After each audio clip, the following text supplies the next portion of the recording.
Dawn, what a privilege to have this conversation with you. I found out about your work through an interview you did with Dr. Mark Brackett, and then I've got your book, The Way You Want Oh, to See, oh, The wow, Change You Want to wow. See, The Change You Yes, Want to See, that you co-authored with Mark Anthony Gooden. And I'd love yes, to start there. I'd love to start with, why is this work? Why is yes, this message so important right now? Not just for, yes, because you are a deputy superintendent still, right? yes. Not just for superintendents, school leaders, but educators, families, children. Why is this important for us all right now? Absolutely. And so I'm happy to be here with you, Giselle. Thank you so much for inviting me. I think that this conversation is just important and I was looking so forward to it. Mm-hmm. So I'm happy to be here with you. When we started to write this book, I was a principal at the time, and it was actually during the pandemic. And so there were so many things happening there that I was like, this is so impactful for right now. And if I hadn't done this work with my community before the pandemic, I think that we would have had a much more difficult time staying connected, staying in Mm-hmm. support of our families and staff and students. I know that it works. I know that it's impactful. I know that, it impacts your entire school community, the climate, culture, everything, and everyone in it. So I wrote it for that reason. The pandemic was kind of a test of whether this really does work. And it does. And now we're in a whole other cycle right now with the current climate where people are really hurting, afraid, having anxiety, um, for so many different reasons. The political climate, but also social media, and there's just so much going on for our students, and just seeing the impact that all of this has on them. This is why Mm-hmm. I know for sure, again, that this work is impactful and that it makes a difference. And so the book is really about my experience as a principal and just the journey of all of this work. And at the time when I started, that no one was doing this. And so just that, by itself was difficult. People, were questioning why I spent time with mindfulness or with social emotional learning and cultural responsiveness. Like, why did I prioritize this when I should be prioritizing test scores and other things? So I spent a lot of time justifying Mm-hmm. what I was doing. But of course, it was impactful. And I definitely wanted to document it for any other leaders that were trying to do this work. Right. And for listeners, if you want to dive deeper into what Dawn did during the pandemic, definitely check out the interview with her and Mark Brackett on YouTube because you Yes. talk more in more depth about the practices that you used and what that was like.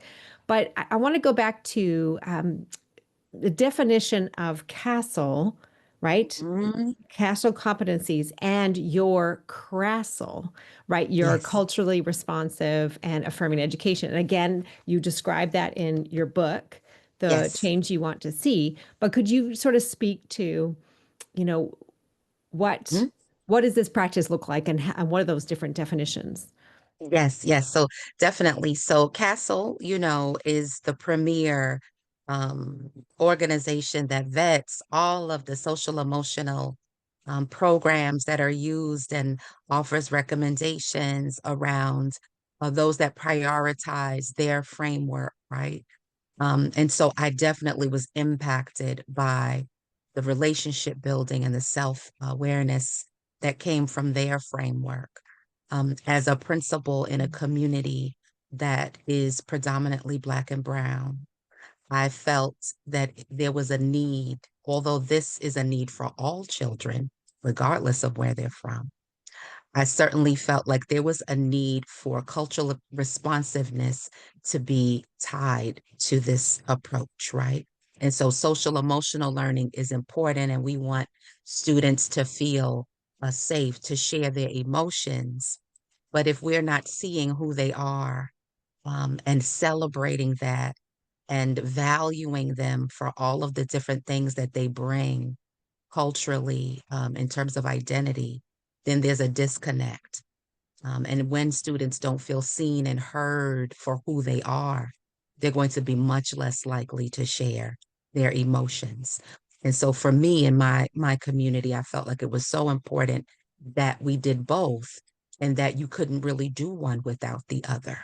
And that's sort of what I found out was that even the cultural responsiveness, which is the C and the R in the CRASL framework, is how are we being culturally responsive and affirming, right? And social emotional leadership, because for me, the leader sets the tone for the Mhm. school. And in my work, in my doctoral studies, I interviewed principals and found that they were, of course, in support of doing this, but didn't know how to do it. And so I think that it starts at the top, and the leader is always the model of what they want to see happen in the building. And so that cultural responsiveness piece, building safety and trust, understanding students' life experiences, when you're addressing things like social emotional learning and stress and anxiety and trauma, you need to understand the life experiences of the students that you have in front of you, or else you could definitely cause some additional harm by ignoring that part of their experience and wanting to just be mindful or just have people um, share only positive emotions and not understanding that there's a whole picture happening, that we have to keep in mind. So that was kind of the reason for my framework, which shares that leaders need to be self-aware themselves, Mm. that they need to regulate their own emotions. People are looking at you as a leader to be a model of what you're asking others to do. And if people are not experiencing that with you, then how do we expect them to do this in the classroom, right? If I don't feel supported by you, how do you expect me to be able to do that for others? So that the advocacy that I think leaders need to have, and not just school leaders, but people in leadership positions wherever, wherever they are. How are you advocating for the community that you serve? How are you maximizing partnerships, bringing in special partnerships that have expertise that you don't, right? Mm. To enhance, which is what I did a lot with mindful practice, with social emotional, was bringing other organizations in to help us. Because as teachers, we didn't, and leaders, we didn't learn this way. We didn't grow up learning these things.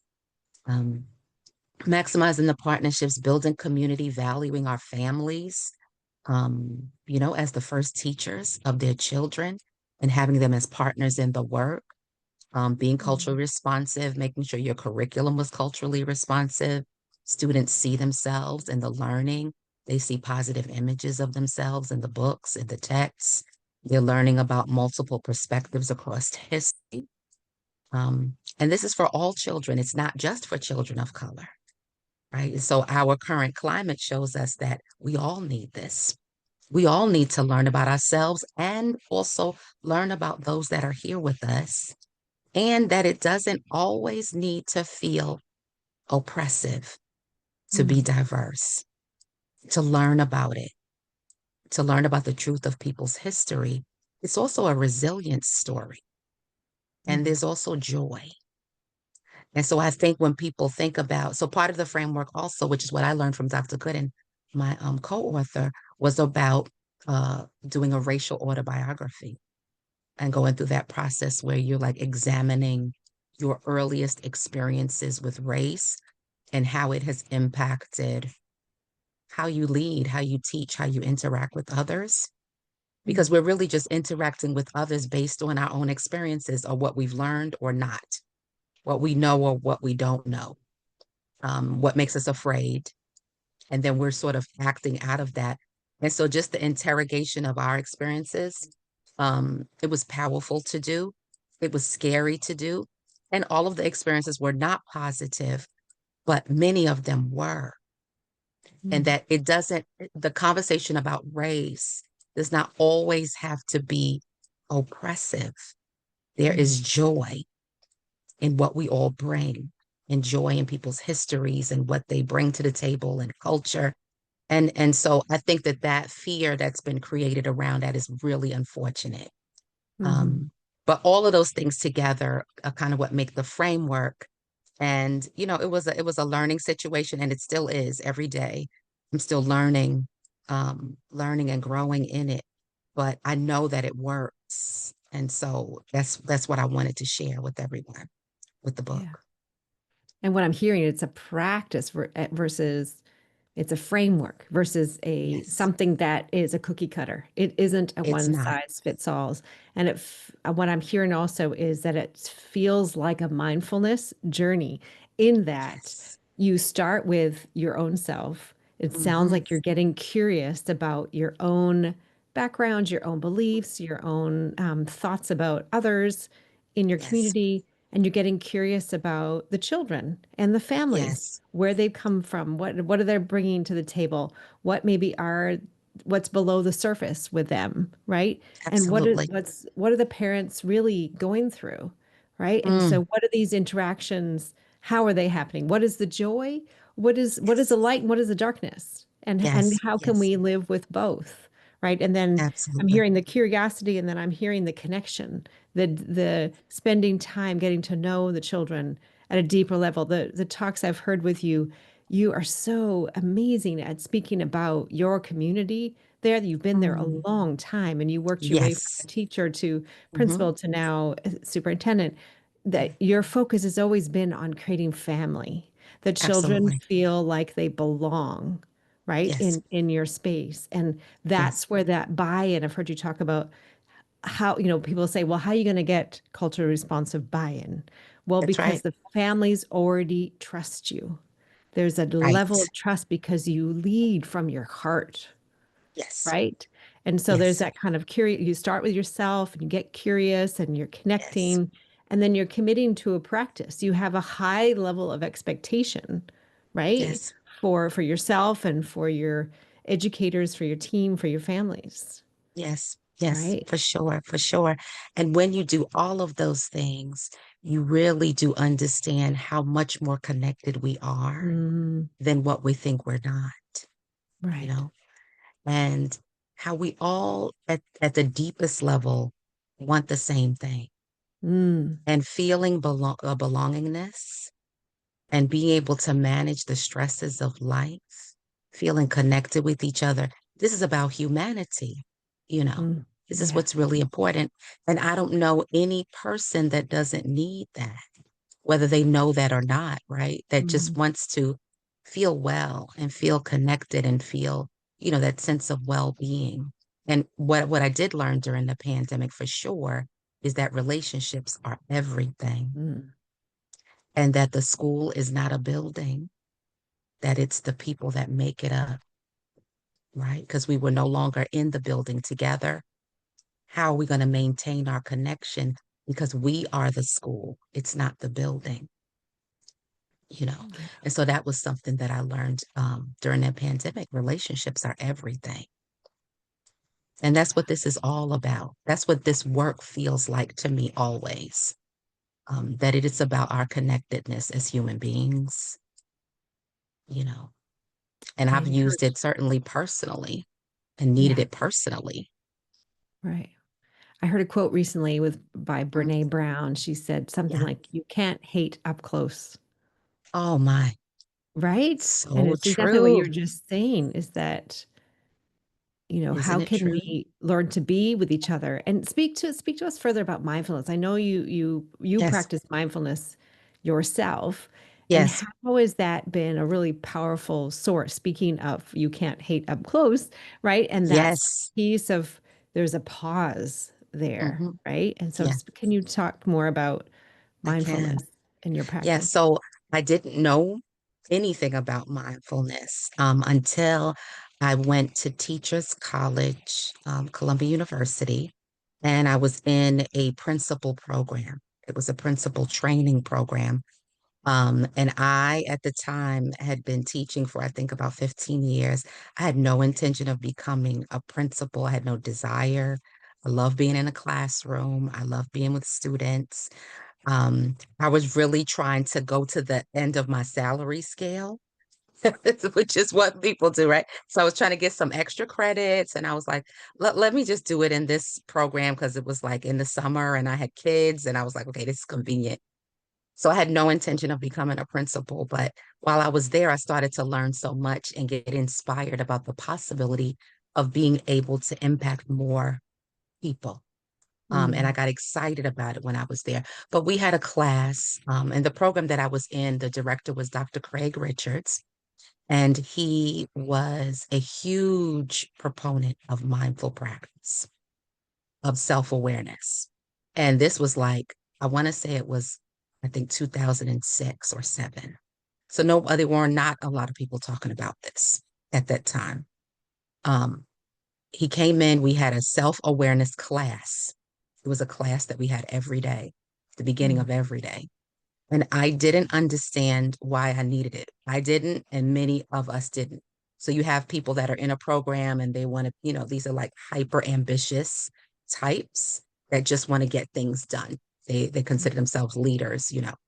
And so the fact that we had to stop at the beginning of every day and go through a guided meditation, a self-awareness practice that he was giving us sort of every day, a different self-awareness practice, whether it was breathing or deep belly breathing, box breathing, or it was like a guided journey that you were going through. And then we needed to journal. And it was a class and we had to submit these journals. Um, and I did it every day and still didn't really understand what it was. Sort of in the middle, I started to understand why I needed it personally because the Mm. stress levels are so high. In leadership, people are constantly dumping. And I would take it home with me. I have children, I have my own children, I have 4 children, I have 5 grandchildren. I didn't have all of them at that time, but just taking it home, working all night, not being able to sleep. Then you get up the next day and you're doing the whole thing over again. The levels of stress, people coming in with their stress, you're experiencing it with them, and then you can't let it go. It stays on you. And then now I'm just carrying it. There's so many people in the role of principal and leader who become ill, like unwell, because they're taking all of that in and there's nowhere for it to go. So I went through the practice. I enjoyed it as personally, and still didn't understand that I needed to bring it to the school.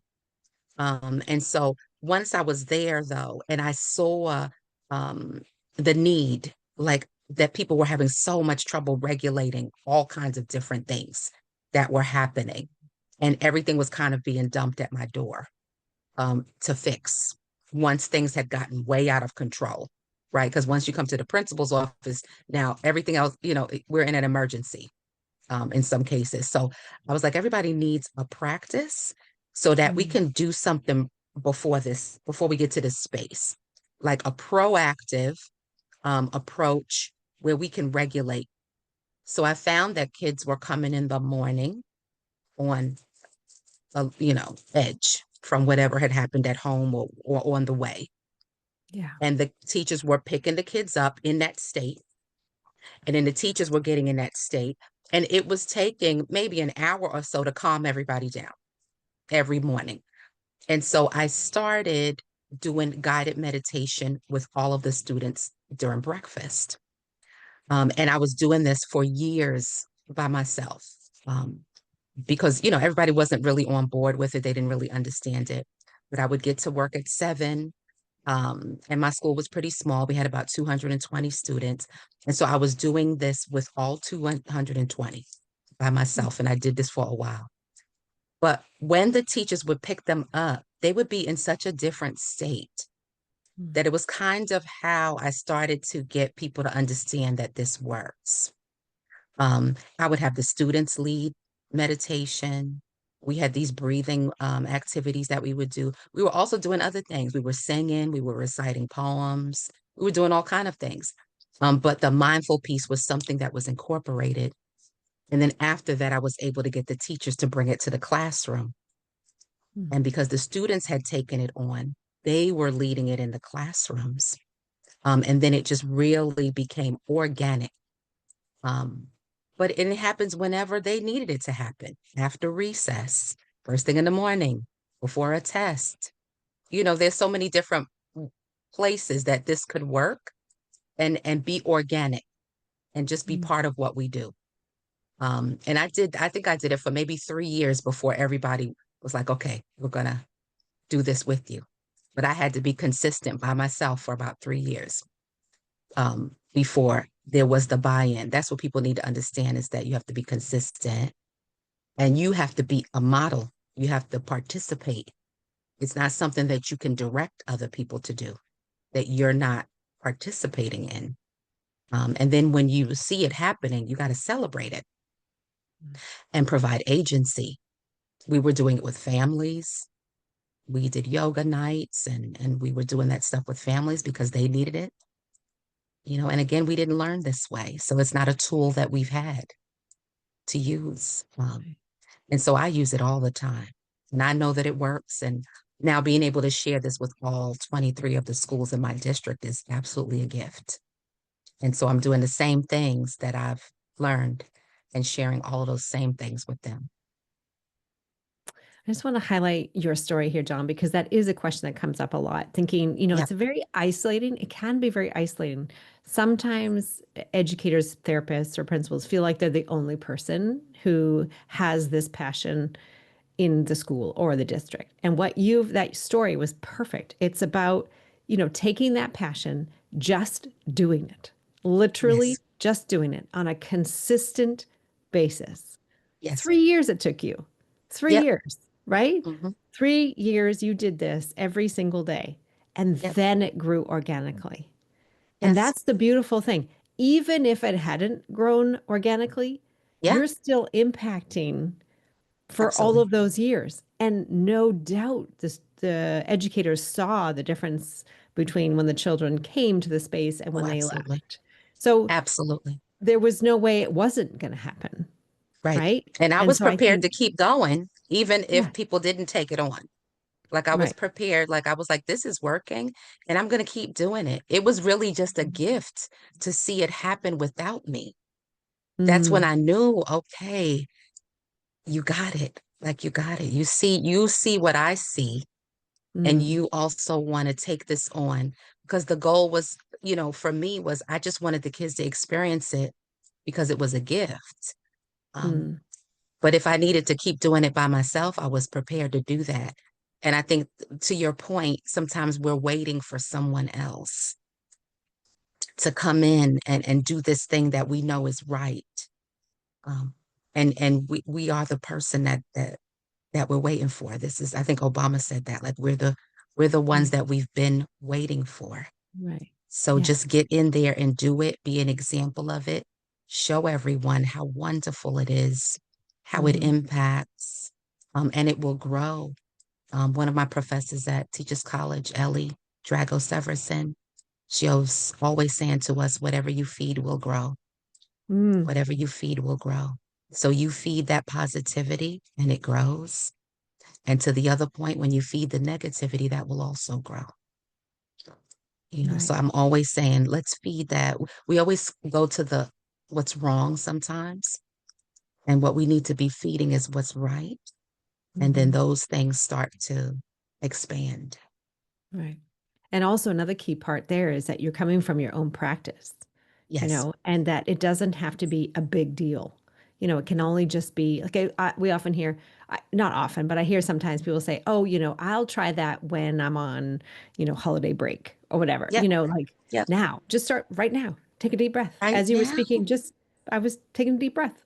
It doesn't have to be such a big it deal, but doesn't. it's, and also coming from that too is that if you practice every single day yourself, Yes. you're not going to, people give up. We can kind of give up like, oh, well, after 2 weeks, oh, well, I've been meditating or I've been, That's right. practicing yoga or whatever it is, mindfulness practice, and hasn't done anything yet. Right. Right. But it's about knowing the science, right? We Yes. can't ignore the science anymore. It is Yeah. rewiring our brains.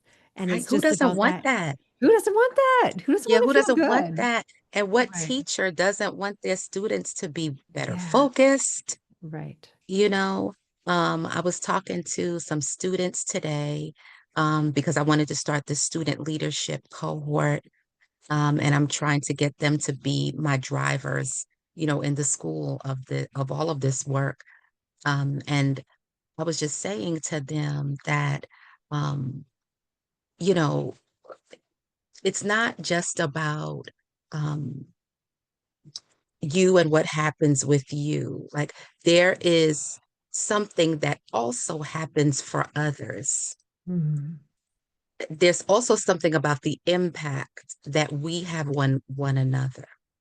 And like we're doing the work, but it does impact everyone.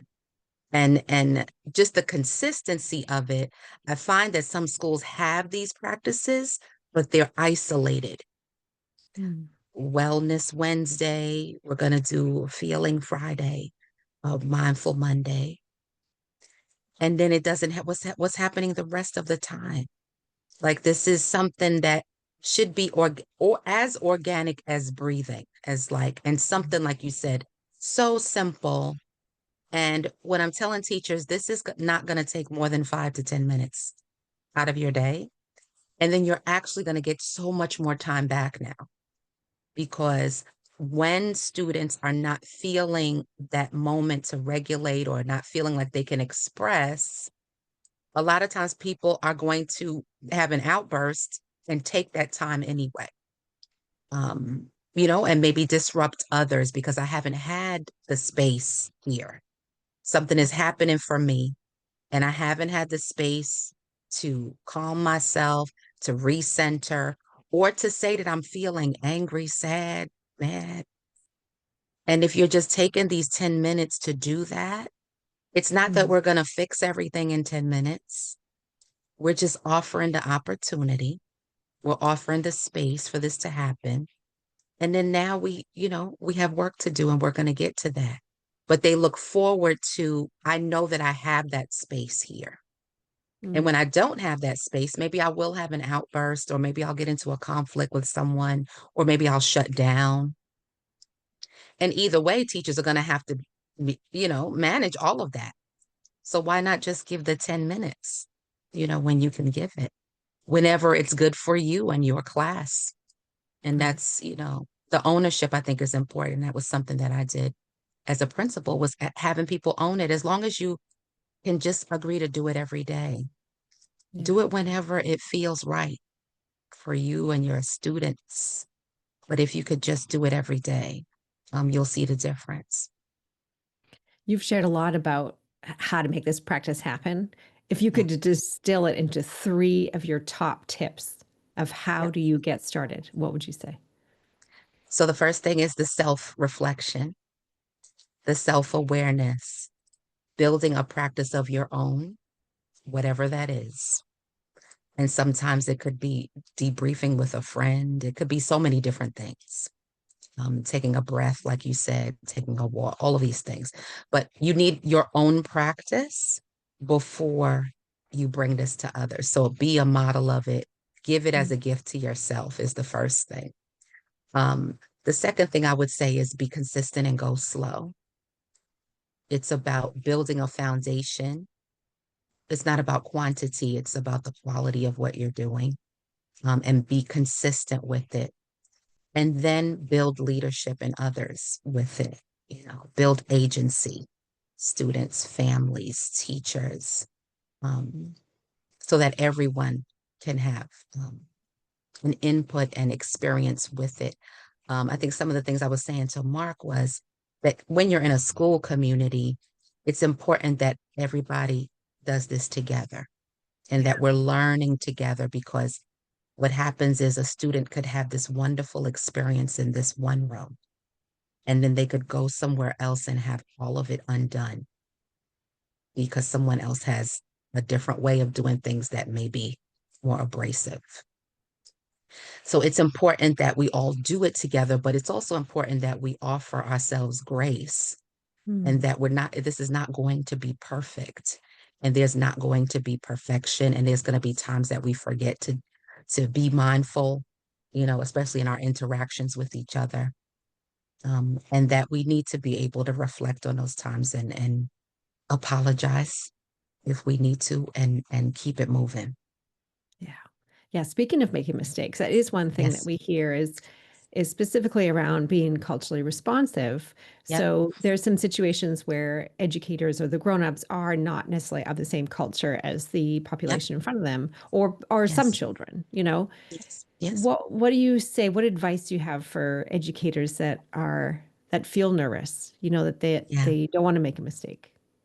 Yes. Yes. So what I'll say is again that this is not perfect work. None of us are perfect, and we need to offer each other grace.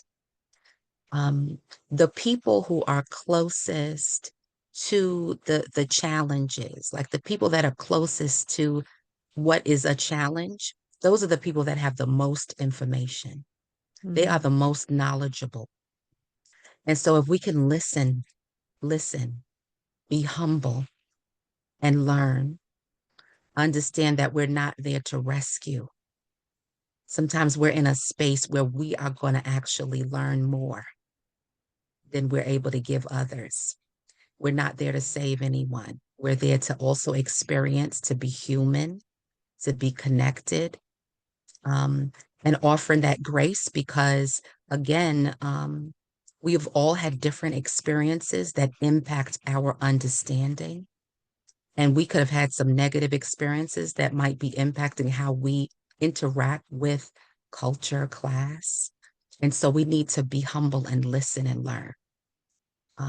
And so I think that forgive others, be courageous because this is important and that it matters.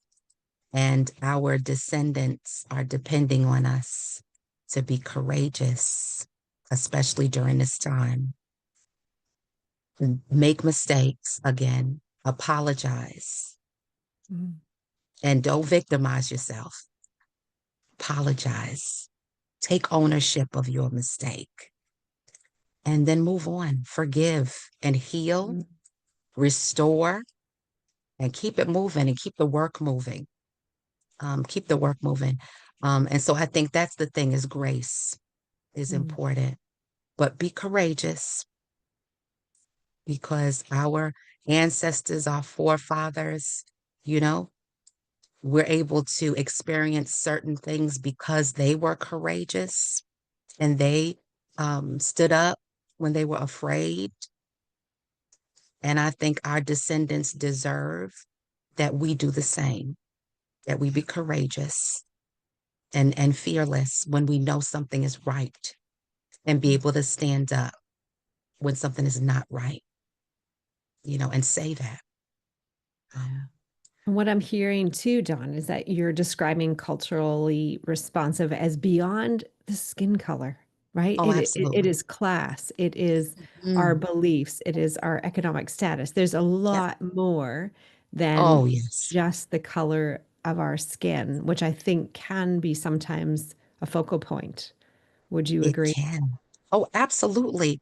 Mhm. I always talk about one of my teachers who's there, still at the school that I was at now, when I was a principal, Deborah Turner. And she is an Irish blonde woman and is one of the most culturally responsive people that I know. And I saw that year after year because it is so many different things. Like you said, it's not just about race. There's so many different factors here. And the thing is that for me about cultural responsiveness and learning that from all the scholars is that it really is about believing in the highest potential of the Mm, students in front of you, wherever they're from, you know. And if you honestly see their potential and you do everything you can to feed into that, even academically, it's not just about social emotional, it's not just about getting a book that has a character that looks like them. That's one piece of a really big puzzle. Um, because I could certainly bring a book to you and do a lesson that's so low level that you don't actually learn anything, but the character looks like you, and I think I've done enough. And that's not what this is. This is about rigor, and knowing that they can do anything and giving them everything they need to reach their highest potential. And if you believe in that, then you're going to be responsive to that and seeing that child in that whole way. Right. So it's all of those things together. Um, and so it's not just one thing. And I think people see it like that. It's an event, it's a multicultural event. It's so much more than that. Could you give us an example so to make it concrete for folks, Yeah. maybe a child? Yeah. Yeah. Yeah. So I remember that she had done a lesson that I talk about often, um, where I felt like she brought everything together. So the students were writing poems, these I am poems. So this was kind of about, loving the skin that you're in and loving yourself. So they were writing these poems, these I am poems. They were reading texts where there were multiple characters that looked different.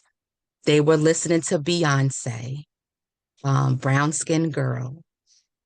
And they were also doing all of these affirmations. She has this affirmation mirror in her classroom. And as soon as the kids walk in, they look at themselves and they say one of those affirmations. The Oh, poems were reflecting that. So I felt like it was everything that the Cresol framework is. So it was affirming, it was culturally responsive, there was a self-awareness piece, and there was also an academic piece. They were learning how to write a poem. They were learning about stanzas. And, so there was the academic piece too. So I'm also advancing their learning because I know that they need that too.